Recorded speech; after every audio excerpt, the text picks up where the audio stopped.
ಅವರಿಗೆ ಬುಧ ಗ್ರಹ ಅನುಗ್ರಹ ಮುಖ್ಯವಾಗುತ್ತೆ. ಅಂದ್ರೆ ಸಮಾಜದಲ್ಲಿ ಒಳ್ಳೆ ಹೆಸರು ಅಂದ್ರೆ ನೇಮು ಫೇಮು ಎಲ್ಲ ನಾವು ಸಂಪಾದನೆ ಮಾಡಬೇಕು ಅಂದ್ರೆ ಬುಧ ಗ್ರಹ ಬೇಕಾಗ್ತದೆ.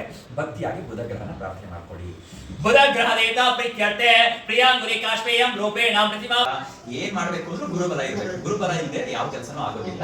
ಅದರಿಂದನೇ ಗುರುಗ್ರಹ ತುಂಬಾ ಮುಖ್ಯ ಆಗುತ್ತೆ. ಅಂದ್ರೆ ಶುಭ ಕಾರ್ಯಗಳು ಮಾಡ್ಲಿಕ್ಕೆ, ಮನೆಯಲ್ಲಿ ಶುಭ ಕಾರ್ಯಗಳು, ಪೂಜೆ ಪುನಸ್ಕಾರಗಳು, ಇವತ್ತು ಕೂತ್ಕೊಂಡು ನೀವು ಪೂಜೆ ಮಾಡ್ತಿದ್ದೀರಾ ಅಂದ್ರೂ ಅದಕ್ಕೆ ಗುರು ಅನುಗ್ರಹ ಇದ್ರೇನೆ ಮಾಡ್ಲಿಕ್ಕೆ ಆಗೋದು. ಇಲ್ಲಾಂದ್ರೆ ನಾವು ಏನೇ ಪ್ಲಾನ್ ಮಾಡ್ಕೊಂಡಿದ್ವಿ ಏನಾದ್ರೂ ಒಂದು ಅಡೆತಡೆಗಳು ಬಂದು ಅದು ಕ್ಯಾನ್ಸಲ್ ಆಗುತ್ತೆ, ಇಲ್ಲ ಪೋಸ್ಟ್ಪೋನ್ ಆಗೋಗಿರುತ್ತೆ. ಸೊ ಅದಕ್ಕೆ ಎಲ್ಲಾ ಶುಭ ಕಾರ್ಯಗಳಿಗೆ, ದೇವ ಪೂಜೆಗಳಿಗೆ ಗುರು ಅನುಗ್ರಹ ಬಹಳ ಮುಖ್ಯ ಆಗುತ್ತೆ.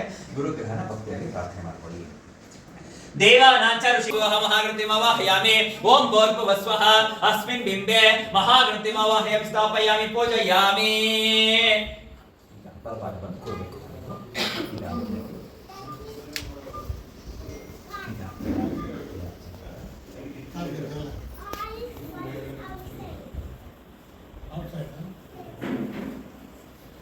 ಓಂ ಭೋಃ ಮಹಾಗಣಪತಿಂ ಅವಾಹಯಾಮಿ. ಓಂ ವಾಹ ಮಹಾಗಣಪತಿಂ ಅವಾಹಯಾಮಿ. ಓಂ ಸ್ವಾಹ ಮಹಾಗಣಪತಿಂ ಅವಾಹಯಾಮಿ. ಓಂ ಭೂರ್ಭುವಃ ಸ್ವಃ ಅಸ್ಮಿನ್ ಬಿಂಬೆ ಮಹಾಗಣಪತಿಂ ಅವಾಹಯಾಮಿ ಸ್ಥಾಪಯಾಮಿ ಪೂಜಯಾಮಿ.